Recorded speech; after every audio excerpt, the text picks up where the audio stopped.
Buonasera, grazie per essere venuti così tanti e tante. Io mi chiamo Lorenzo Alunni e prima delle parole che sentirete e dopo quelle che avete appena sentito, bellissime, vi rubo giusto un minuto, insomma ogni parola sarebbe di troppo, ogni parola in più sarebbe di troppo, e vi rubo giusto un minuto per raccontarvi brevemente la storia di questo spettacolo. Dunque io faccio parte del gruppo di organizzatori e organizzatrici di un piccolo festival che da 10 anni facciamo a Città di Castello, che è cittadina in cima all'Umbria, si chiama Calibro Festival, e nel 2019, anzi 2018, così ci è presa l'idea, dice ma proviamo a invitare insomma, il nostro scrittore preferito, insomma Mathias Enard, così ci siamo detti figuriamoci se accetta di venire a Città di Castello, cioè non c'è neanche la stazione del treno per intenderci. E invece Mathias ha accettato, ha passato alcuni giorni con noi e in quell'occasione con Matteo e Gianluca, quindi Matteo Bianchini e Gianluca Franchi, ci siamo detti ma perché non proviamo a mettere su uno spettacolo di musica attorno alle poesie, cioè a un versante ancora meno conosciuto in Italia della letteratura di Mathias, cioè le poesie, perché ancora non erano state tradotte in italiano. E quindi con Matteo, Gianluca e Mathias hanno lavorato alle composizioni musicali che sentirete attorno alle parole di Mathias. Non è un semplice sottofondo, spesso nei reading poetici la musica viene usata come carta da parati, mi sembra qualcosa di molto svilente per la musica, non è questo il caso. In quell'occasione, per tradurre le poesie, per proiettare dei soprattitoli, che sono quelli che vedrete stasera, ho alzato il telefono e ho chiesto aiuto a un poeta trevigiano, poeta e scrittore, che è Francesco Targhetta, e devo dire che è stato una scelta vincente, perché tradurre a 4 mani è eccezionale, perché nel caso di errori si può dar colpa all'altro traduttore, quindi gli errori eventuali, che non ci sono, per carità, comunque sono colpa sua, lo trovate qui in prima fila se volete dirglielo. E abbiamo fatto questa traduzione che doveva essere una sorta di non la voglio svilire, però una traduzione di servizio, cioè solo per i soprattitoli. Poi in realtà la cosa si è un po' ingrandita, perché Francesco è fra gli editori di una casa editrice di poesia, Nervi, le edizioni dei Nervi, che trovate peraltro al banco dei libri qui fuori, e quindi una parte di queste poesie che sentirete stasera, ovvero una sezione, cioè Schegge di Polonia, è uscita come plaquette poetica per le edizioni dei Nervi. Non solo, abbiamo fatto questo spettacolo nel 2019 al Teatro degli Illuminati di Città di Castello. In sala erano presenti gli editori EO, Sandro Ferri e Sandra Ozzola, che hanno apprezzato, e da lì è nata la traduzione di tutto il libro, che è Ultimo discorso alla Società Proustiana di Barcellona, che trovate anche questo all'ingresso. Abbiamo sistemato gli errori di Francesco, rivista la traduzione, e il libro è uscito per EO nel 2020, se non sbaglio. Bene, io non voglio entrare nel merito strettamente emotivo, contenutistico e proprio letterario poetico delle poesie, perché questo lo avrete modo adesso di apprezzarlo da solo. Vorrei solo dire 2 cose riguardo 2 aspetti secondo me molto interessanti della poesia, di questa parte dell'attività letteraria di Mathias, ovvero la poesia, che ha una duplice funzione. Dunque, Mathias, fra le tante cose che fa, conduce una trasmissione radiofonica a France Culture, che è un po' la Radio 3 nella Francia, per così dire, è un'ora a settimana. Si chiama questa trasmissione la Salle des Machines, cioè la sala macchine. E questo nome viene dall'idea di entrare nella sala macchine dei libri, di cui Mathias in questa trasmissione, insieme agli autori e alle autrici, parla con un entusiasmo travolgente nelle interviste. Così. Ecco, leggere le poesie di Mathias è questo, è entrare, come primo aspetto è questo, è entrare nella sala macchine della produzione letteraria di Mathias intera, anche nei romanzi. È stato qualcosa, peraltro, che ha sottolineato anche Andrea Baiani ieri nell'intervista, nell'evento di apertura di Dedica. Quindi, come dire, è proprio andare dietro le quinte dei romanzi di Mathias, romanzi in cui infatti, come vedrete bene, come avete già visto bene, insomma, separare prosa, scrittura prosa, poesia, in realtà non è così facile, grazie al cielo.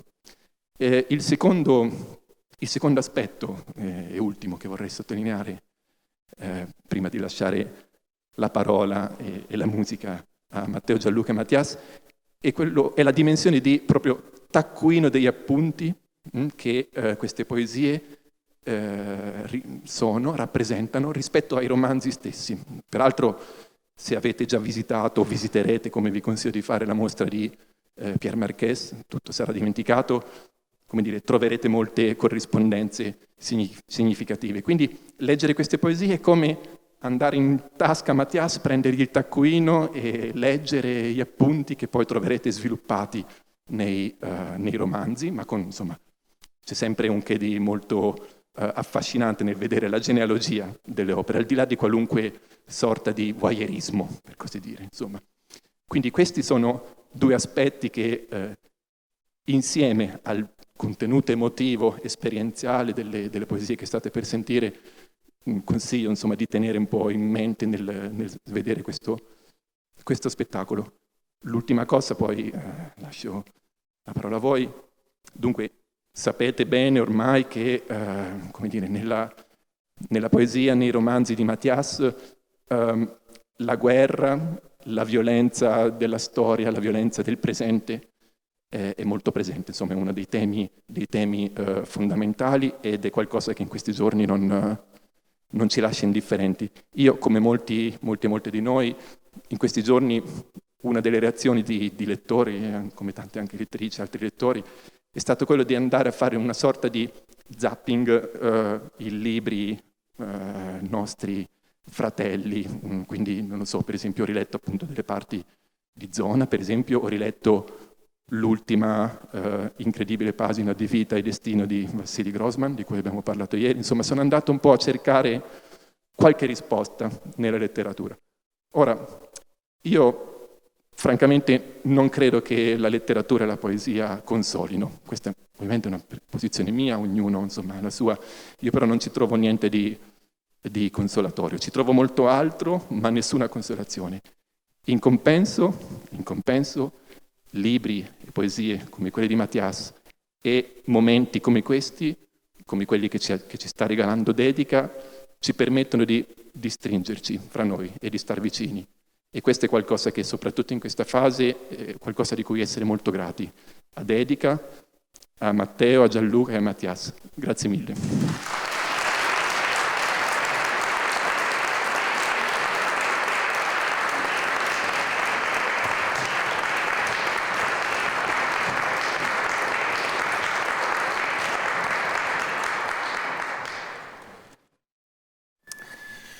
Grazie Lorenzo.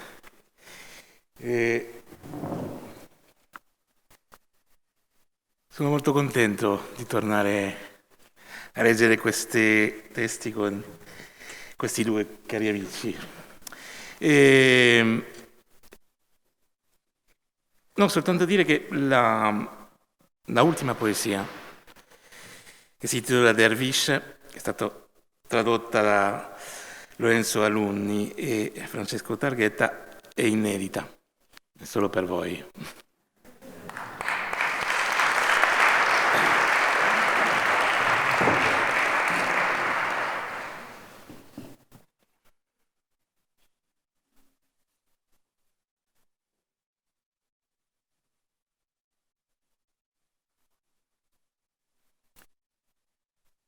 J'ai allumé mon carnet mécanique.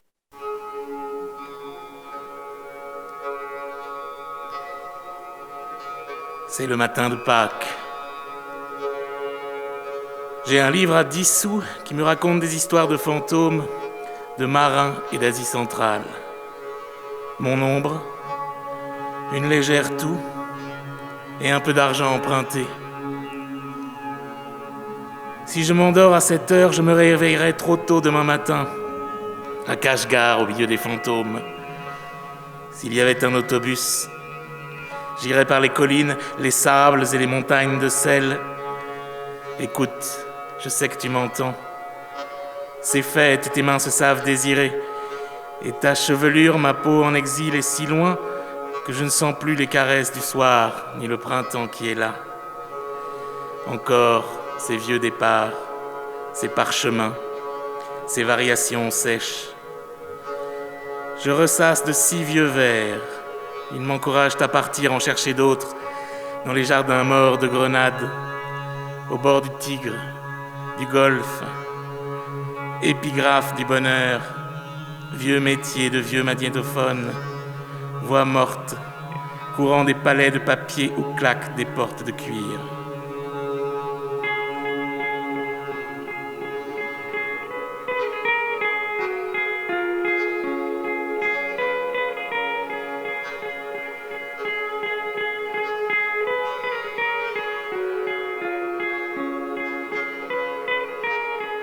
Je suis de retour à Damas. Qui sait? J'ai tant de mal à dire où je suis. Il y a peu de temps, j'habitais une ruelle dans une ville de sel où l'on n'est nulle part entre Constantinople et Rhodes. J'habitais si bien ma ruelle que je croyais que Saint-Christophe me parlait depuis la place des deux morts.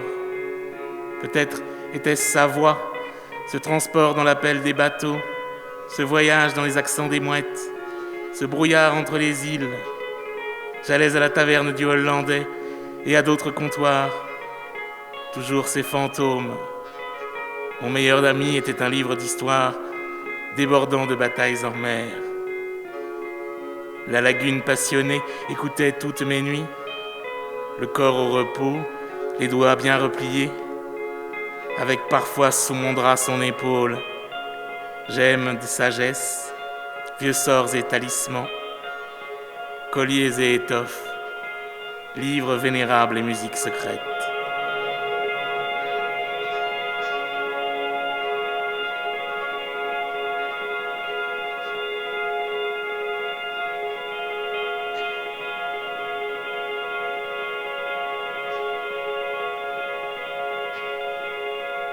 Elle est repartie. Je suis toujours plus loin, plus nombreux. Mes compagnons sont morts depuis 800 ans. J'ai un luth en bois courbé dont je ne sais pas jouer.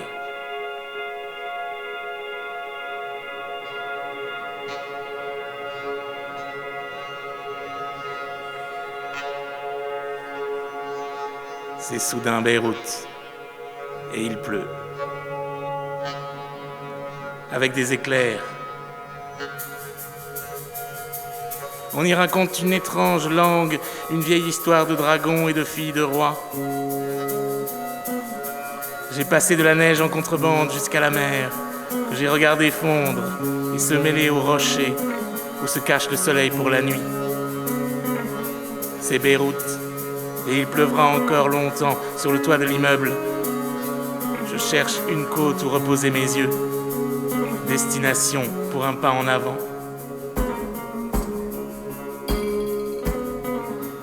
De mer en mer et moins roi que pirate, ou contrebandier à la petite semaine. Encore une montagne avant l'oasis et le désert jusqu'à l'Euphrate. C'est soudain Beyrouth et je voudrais m'embarquer. Je cherche un cargo lituanien avec des Philippins buveurs de rhum, l'exotisme et une escale à Malte ou à la Canée. À Istanbul, allez, je ne suis pas chien, même à Odessa, si vraiment il y a que ça. Je suis curieux de mer Noire. Hola, capitaine, para onde vais, importo? Il croit que je me moque. Tiens, il y a un port en Pologne. Ah oui, Gdansk, on l'oublie toujours. Gdansk, Gdansk, Danzig, Dobre, Dobre. Pas de bar sur ce port. Pas de chanteur de chansons coupables, et pas une femme d'ici à l'autre côté de la mer. Je vais rentrer, je crois. Enfin, si l'on peut dire.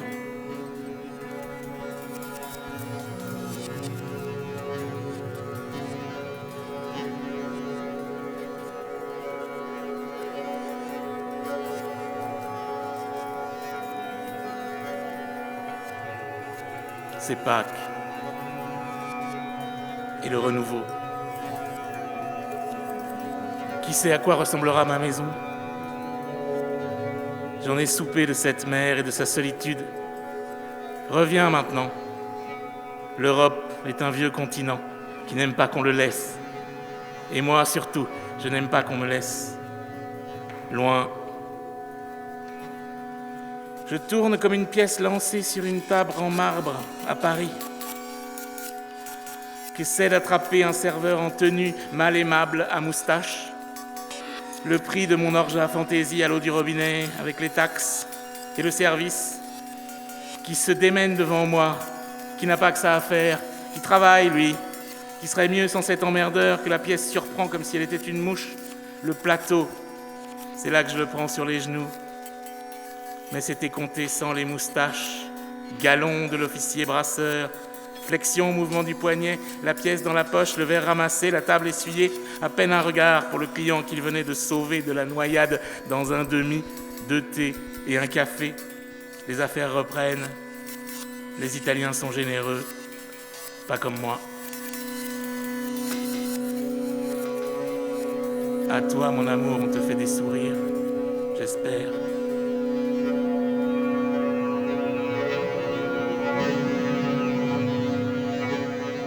Je suis à Damas et il y a peu de café. On raconte pourtant ces châteaux du désert avec les poètes et les chanteuses dans la nuit de métal des sables. Le vin fort et pur après la chasse, le guépard assoupi écoutait réciter des histoires de gazelles aux yeux de paradis, au visage de lune. Ici, il y a un fleuve mort. Autrefois, on prenait le frais sur ses bords, les jardins au printemps, avant que tout ne brûle. L'été, la montagne est un vrai refuge.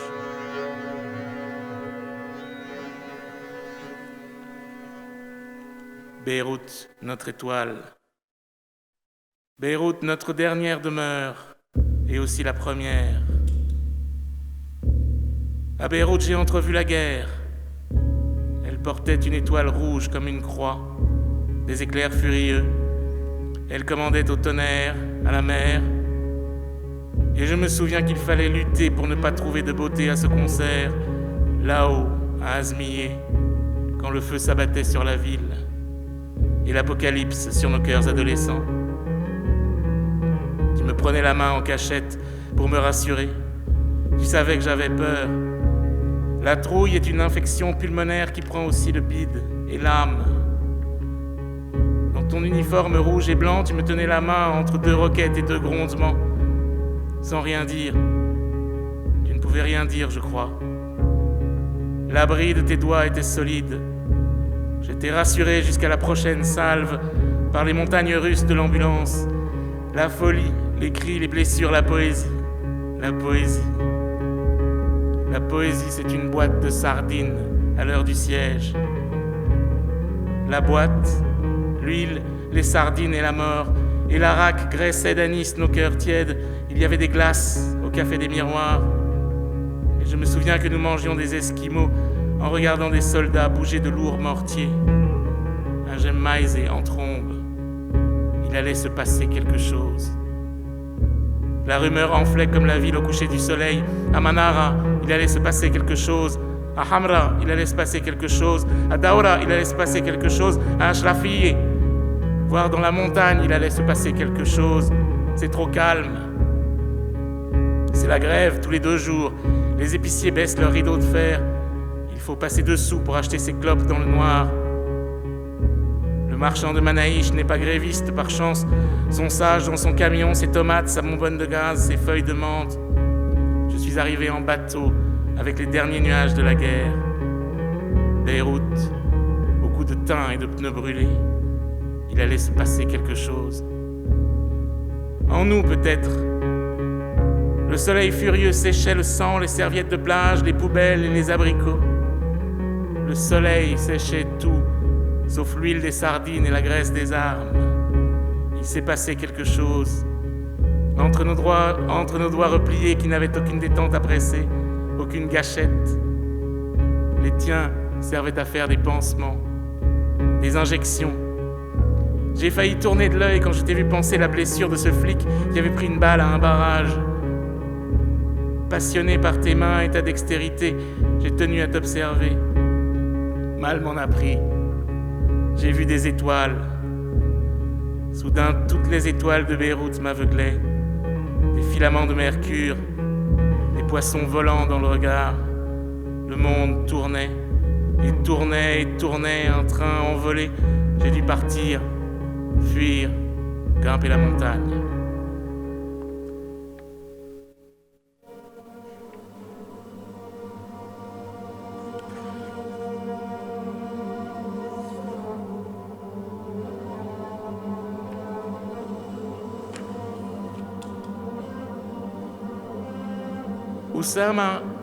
Oussama ibn Munqidh le guerrier est mort à Damas sur le Kassioun à l'âge de 90 ans, dit-on, aux environs de 1180. Il avait combattu avec Saladin. J'étais persuadé que sa tombe était sous mon appartement à Mouajirine, le quartier des migrants immobiles. Ma terrasse donnait sur l'oasis de Damas et l'œil toujours présent du palais du peuple, l'œil toujours entrouvert du palais du peuple, l'œil du crocodile qu'on ne veut pas réveiller. J'allais à Beyrouth en contrebande. Je rapportais des livres, du pain, du vin de la Beka, des nouvelles du royaume franc de Tripoli pour Oussama le guerrier. Nous conversions la nuit. Je lui parlais de mon cousin Guillaume de Poitiers, homme de guerre et d'Aquitaine, poète et croisé, qu'il avait dû rencontrer, la lance à la main plutôt que le luth. Je lui parlais de ses chants d'Espagne jusqu'au Levant, des beautés des Trouvères, ses frères d'Occident, frères d'Est en Ouest, les poètes, même s'entretuant. Oussama était dur comme un sabre, silencieux, il parlait peu. Damas était grise de violence cachée, alors je repartais, attiré par Beyrouth, comme les preux mes aïeux. Bien plus tard, j'ai croisé Mahmoud Darwish. Nous n'avons parlé ni de sardines, ni d'ombre, ni de combattants. Il y avait souvent des nuages violets. Il pleut plus à Beyrouth qu'au Havre ou à Brest. Il pleut plus sur Beyrouth que dans le cœur d'un pendu. Toutes les rues deviennent des rivières, se jettent dans la mer avec ce qu'elles ramassent, ordures, cadavres et automobiles. Elles laissent sur leur passage un goût de plastique et d'amande amère, le goût de ton souvenir. Je te cherchais dans Beyrouth comme une explosion intime. On dansait sur le comptoir au Babylone. On dansait sur le comptoir au Babylone, on buvait. On dansait sur les tables au Bio-18, on buvait. On dansait chez Harrout, on buvait. On dansait aux chaises, on striait la ville en bagnole, une caisse d'Azmaza dans le coffre. On prenait le pont du Ring le plus vite possible et dans les deux sens. On s'arrêtait à Rheinheim-Reiss chez le Dick, qu'on appelait Monsieur Coq, avaler un café. Contempler la baie de Jounier se découper dans sa belle pollution rose et les dernières neiges sur le mont Saint-Denis. À Barbire, il y avait le meilleur sandwich du monde. Mais il ne valait pas les falafels de Sarioun. Le stack du musée battait tous les records pour la longueur. 1 mètre de hot-dog impossible à tenir, voire à avaler. Beyrouth devenait une épopée gustative. On suait la bastorma au réveil. Par tous les ports, on puait le soujouk. Je sais, j'exagère. Beyrouth était démesurée. Politiquement démesurée. Dans le vrombissement des avions d'Israël. Tous les jours, on découvrait une nouvelle autoroute. On dansait. On avait acheté des matelas aux airs et qu'on ligotait sur le toit de la voiture pour y tenir tous. Et même, une fois, Imad a dormi sur la bagnole sans délier les matelas à la belle étoile, sur le toit immense de la vieille Dodge, perfectamente borracho sous les étoiles, au milieu d'un champ de bananes, entre Saïda et Tyr. La guerre était loin. La guerre était tout près, comme la pluie. La résistance ramenait ses cadavres. Israël bombardait et découpait le ciel de hurlements, sirènes sans chant, silence de maisons détruites et pleurs. Je te cherchais dans Beyrouth. Tu habitais à Tabaris, rue des voleurs, derrière la rue du Liban. Devant chez toi, il y avait encore des containers et des mines, disait-on. Des passages obscurs qui menaient à la grande saignée du centre-ville.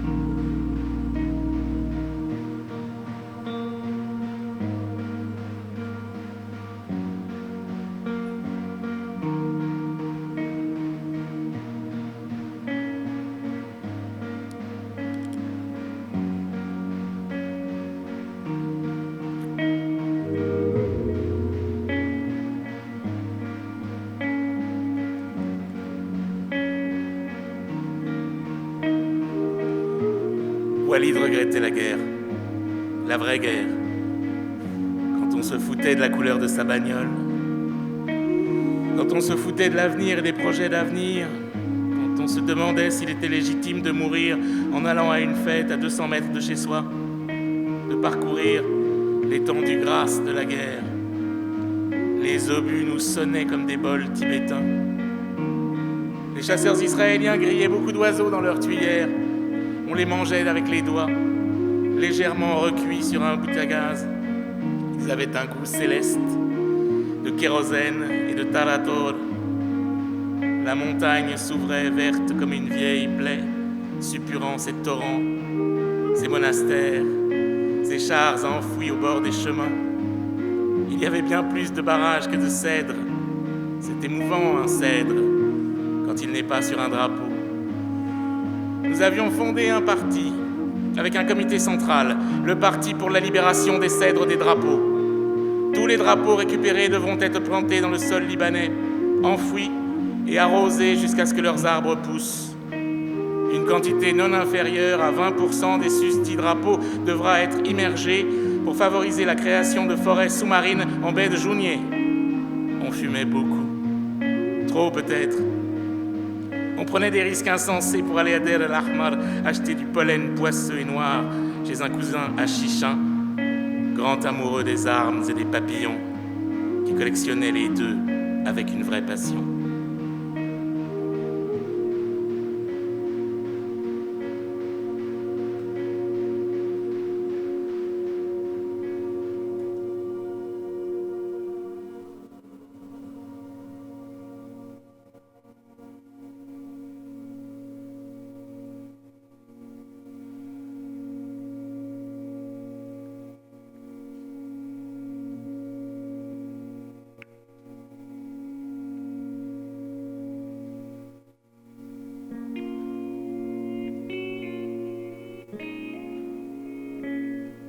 Je t'ai cherché longtemps dans Beyrouth,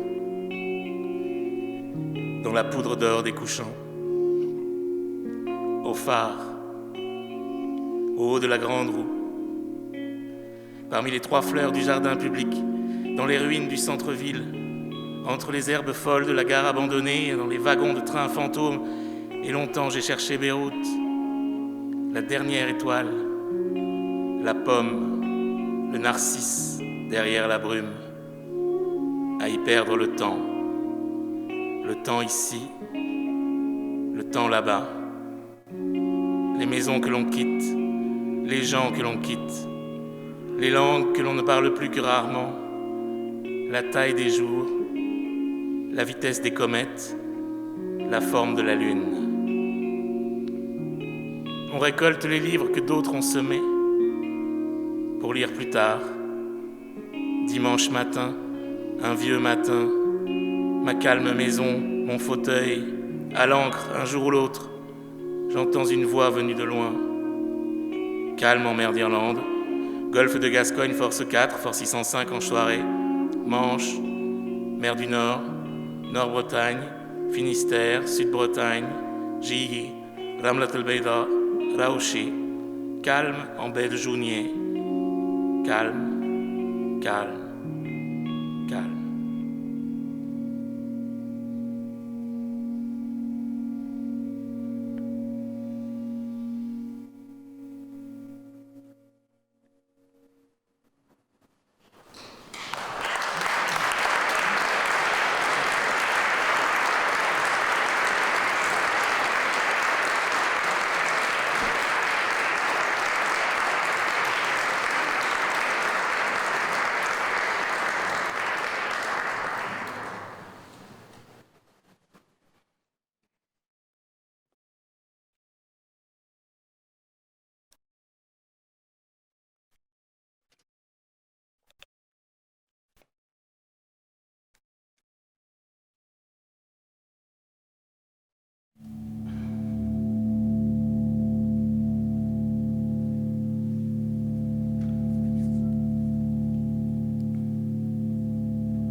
Un wagon de brume encombre la gare de Sobibor. La blancheur de la neige ne cache ni la peine des bouleaux, ni la douleur des pins, attristés par leur sève, chargés de cendres.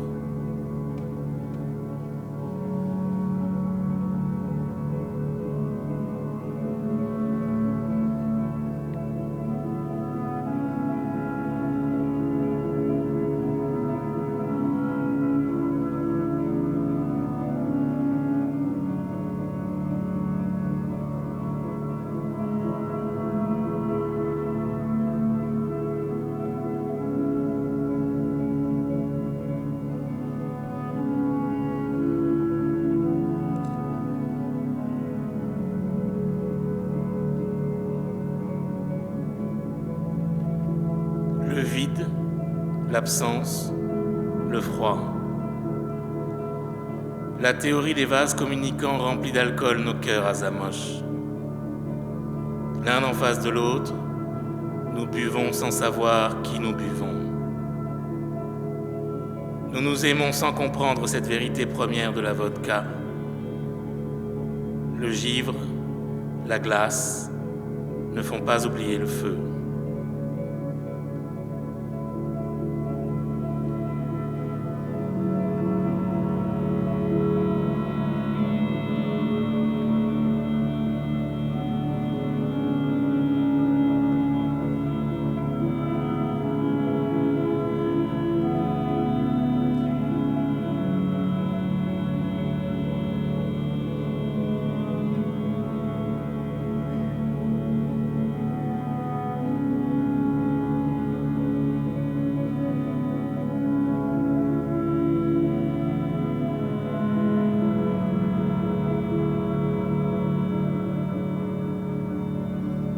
Les harengs du petit déjeuner, troublante manie baltique, sont dans nos sacs.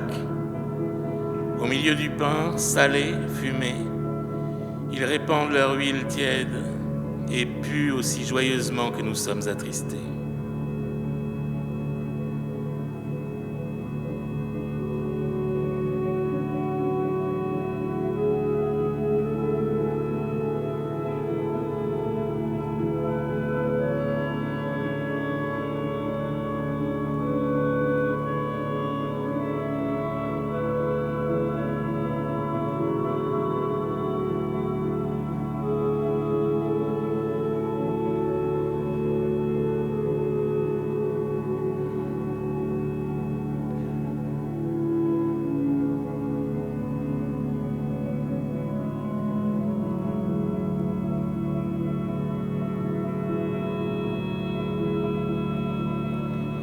poupées de Majdanek jouent seules dans le noir, parlent seules et ne chantent pour personne dans le silence du musée.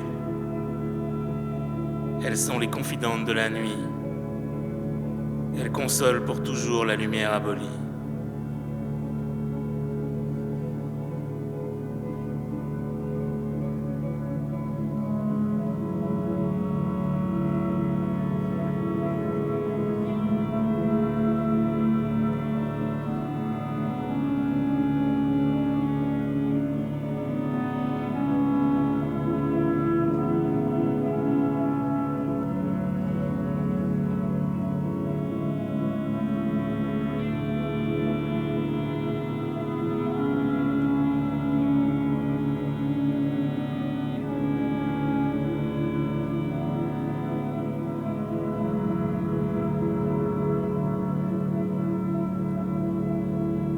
Des filaments de givre entre les pieds, les chaises de la place du ghetto de Cracovie attendent qu'on s'y assoie. Le temps est une araignée blanche dont rien ne trouble l'obstination.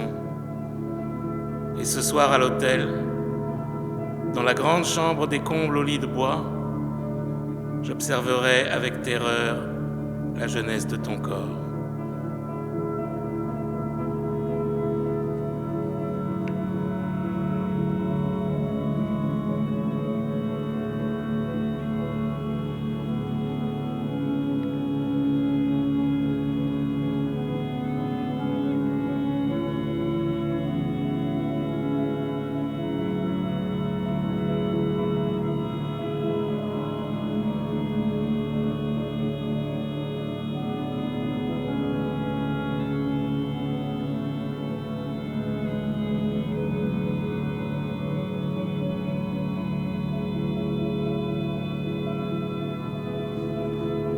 Vois-tu le nombre des pierres et ce haut monolithe noir,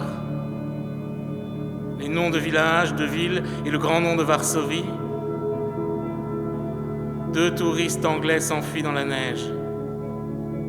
Je regarde les traces de leurs pas ouvrir un chemin dans cette géographie morte. Une carte fragile, une arène pour des bouleaux sans feuilles. Une place de marché pour les sapins. Le lieu a dévoré tous les lieux. Le nom a enfoui tous les noms.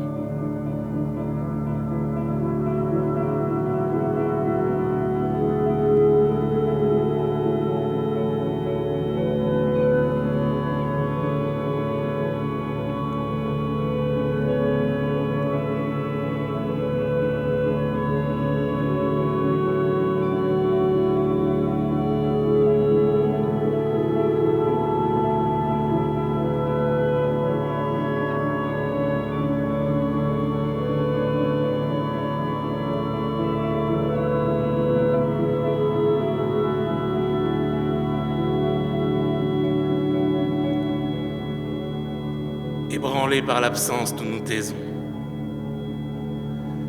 Tous 3 secoués par le bruissement des pierres, nous nous appuyons épaule contre épaule. Nous nous tenons droit. Cariatide d'un bâtiment détruit, colonne du ciel de la destruction. Chacun est seul et chacun hésite à prendre acte de sa solitude, à s'éloigner, mais tremble que s'effondre ainsi l'édifice du néant.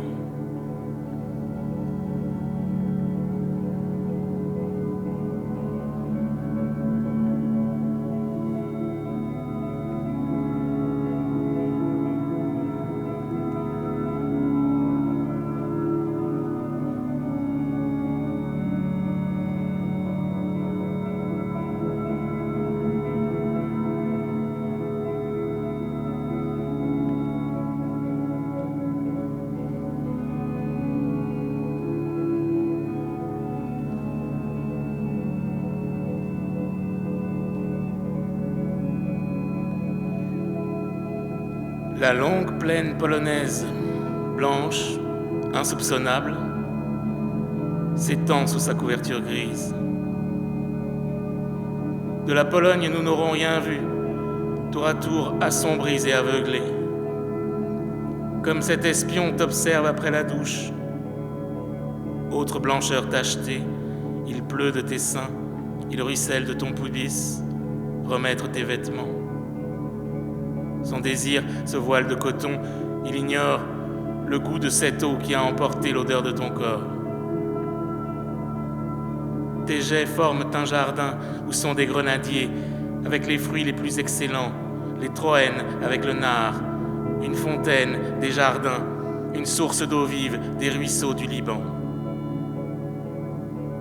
Le voyageur ne connaît pas plus le voyage que l'amant les lèvres de l'aimer.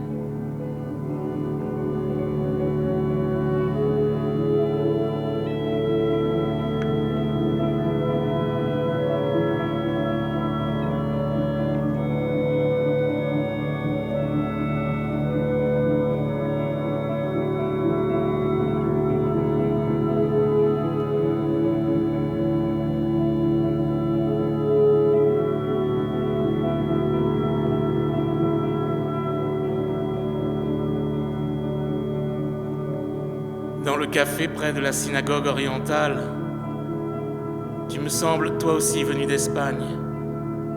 Tu écris. Une mèche brune caresse le papier. Le cajole s'en éloigne pour mieux le frôler. Ton visage disparaît derrière tes cheveux. Tes doigts repliés s'agrippent au crayon de bois et je sais que malgré tous les signes tracés, malgré toutes les traces, nous n'écrirons rien.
taxi qui nous a montés jusqu'au restaurant du parc Princier avait un pistolet dans sa boîte à gants.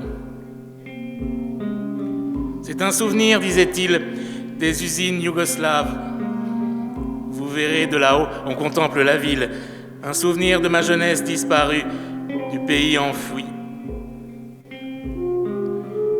L'arme a une étoile tatouée au milieu de la crosse. On est toujours surpris par la masse des armes quand on les prend dans la main.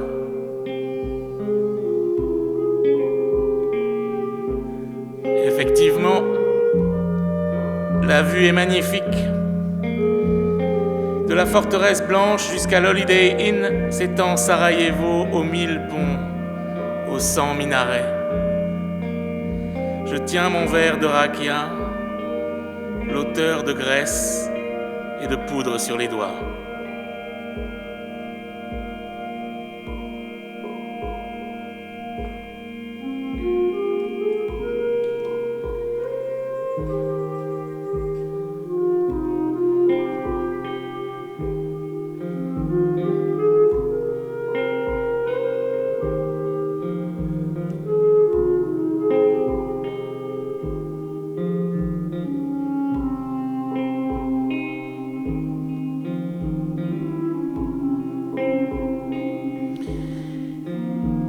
On ne parle plus beaucoup aujourd'hui de la bataille de la Neretva, recouverte par d'autres batailles. Les Tchétniks ont remplacé les Tchétniks, les combattants. La rivière coule, si verte, si émeraude dans le cri des montagnes. Peut-on obtenir du vert avec du rouge et du jaune, du sang et de la pierre ? De Jablanica à Mostar et de Mostar à Počitelj, des agneaux rôtissent sur le bas-côté de la route. Leurs yeux sans regard plongent dans la Neretva avant de monter vers le ciel, puis dévalent les ravins jusqu'à la rivière et remontent encore et encore, des agneaux au gré de la broche.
Toi qui as parcouru les blessures des Pamirs, vu leurs déserts altiers s'ouvrir au corps nu des baleiniers des pierres, ces chameaux de Bactriane au pelage de bison ou d'âne.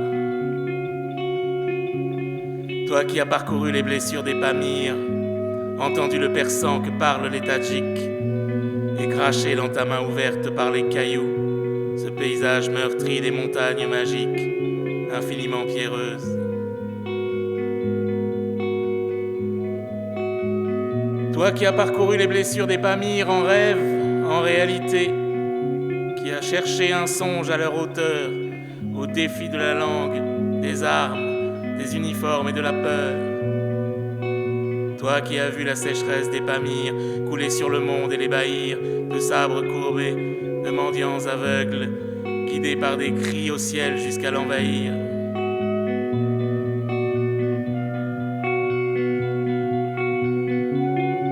Replie-toi dans ton manteau, enveloppe-toi d'un voyage infini, confie aux étoiles le soin du pactage, pars et oublie les Pamirs, sois sage, ils te poursuivront dansant, t'accompagneront de myrrhe.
De Biarritz à Bayonne et d'Hendaye à Saint-Sébastien dans la brume, de la Bidassoa à l'Èbre. De la source du fleuve jusqu'aux portes de fer, du glissement pur de la barque à la mer Noire retrouvée derrière un livre de roseaux. Des nuits de palabres aux itinéraires, aux villes parsemées, survolées, bien ceintes de remparts et saupoudrées d'églises. Où le Pantocrator est une perle diaphane et brille dans le lointain. Depuis l'Hindoukouche jusqu'à la Kradisha, en passant par les cimes terreuses de l'Alborz et les pins de la Saraya, des prophètes voilés au sein du passage et du chemin, des bâtons magiques, des anneaux, des messages aux médailles et aux brillants des trésors, des fûts et des barriques, des paradis mobiles de tabac et de vanille à l'ombre pauvre de la treille, où les voix portent jusqu'aux montagnes nos cris d'amitié, nos cris de fiasques et de guitares, jusqu'aux accordéons vengeurs, aux lits de braise de pain, des éblouissements en entrant dans l'eau glacée de la vague jusqu'au sourire de ta main sur mon front, aux trains qui font le monde en le criant toujours, des accents, des syllabes, et depuis les morphèmes qui tournent comme des miroirs dans les cerisiers et fabriquent des messages aux corbeaux. Des soldats aux martyrs, aux blessures, aux bras coupés et aux têtes tombées, jusqu'au repos, aux étoiles, aux astres palpitants et aux vents stellaires, du bronze des extants aux aiguilles de la boussole et à toutes les pratiques magiques, de ce qui vient à ce qui viendra, de celle qui vient à celle qui viendra, de ce qui vous submerge à la respiration, de ce qui reste à ce qui s'en va.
Ami poète, ton chant est un épi quand les blés frémissent.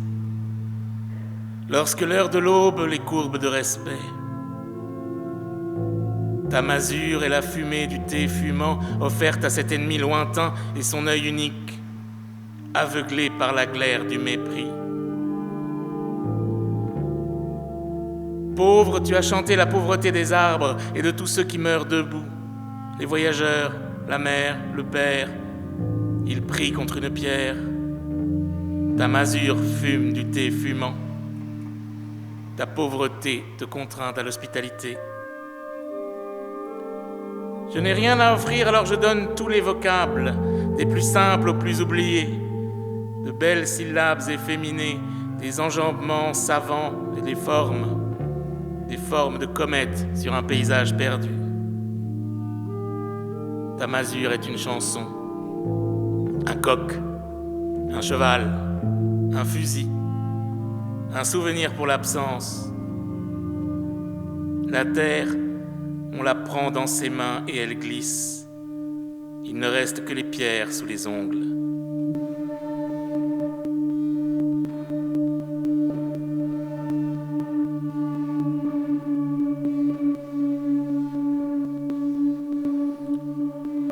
Mon Dieu, je sais tout ce que l'on peut détruire avec des pierres. Des cailloux aveuglés par le cuir de la fronde découvrent le ciel et la vitesse. Des cailloux déchirant le ciel de l'oubli finissent contre un casque, un blindé, un rêve, un drapeau. J'ai tendu un foulard pour me protéger des rafales. J'ai noué un foulard pour ne plus voir les tortures. J'ai noué un foulard pour ne plus entendre les torturés. J'ai noué un foulard aux mains des parturiantes des prisons. J'ai noué un foulard au front gris de Soulamite. J'ai noué un foulard au front parfumé de Kétoura. J'ai tendu un foulard pour me protéger de la vérité. Je me suis enroulé dans un foulard comme d'autres dans un manteau pour avoir des nouvelles du paradis. Sans nouvelles du paradis, sans nouvelles du Seigneur.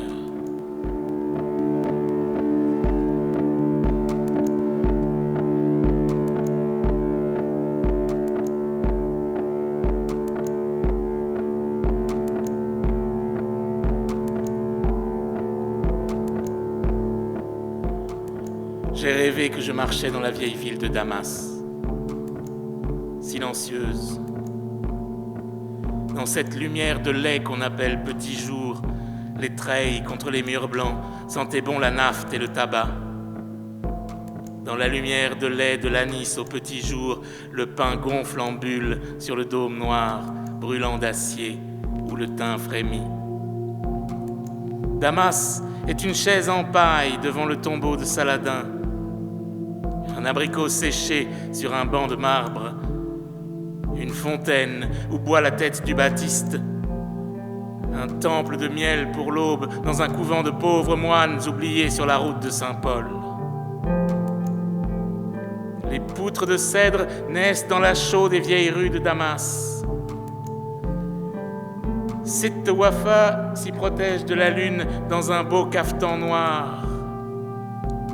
Et jamais le ciel de Damas ne caressera sa peau ambrée. Jamais les chants et l'ivresse de la vieille ville de Damas ne perceront le voile de sa piété.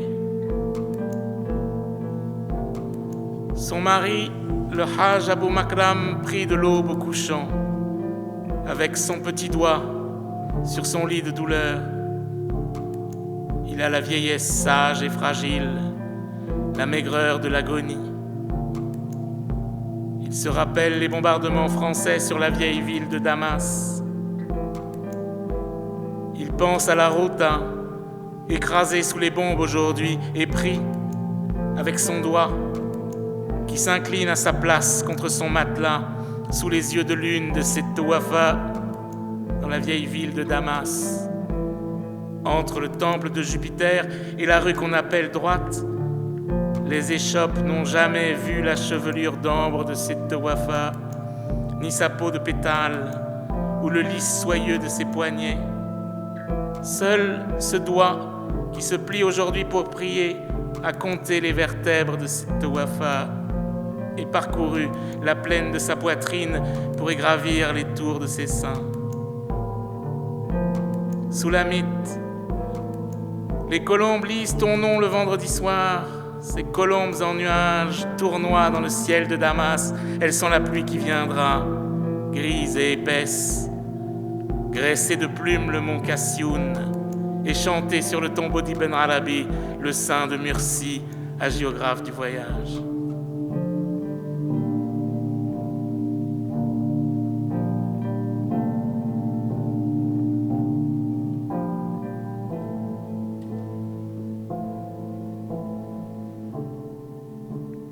Les colombes sont la pluie, la tourmente, le destin. Les colombes ne veulent pas lâcher leurs rameaux. Elles ont la révolution dans les veines et le sang rouge des martyrs.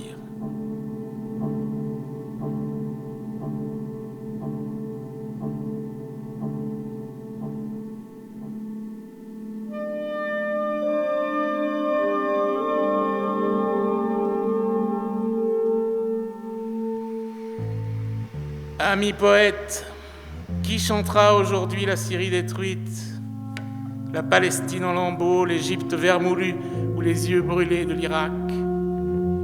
L'Irak d'Assour et de Jaïkour, des citrons noirs et des marais. Ami, le café amer fume dans la tasse. À l'est, les montagnes nous surprennent de leur ombre. La terre est éprise de pauvreté. Des cris sortent de toutes les cavernes, des cris au ciel des constellations, des cris au ciel sourd des héros constellés, au ciel intérieur des Bouddhas disparus. Ami, ton cœur est au tombeau, et la terre vibre. Ami, tous les chants ton chant mort, et toutes les morts ta mort unique.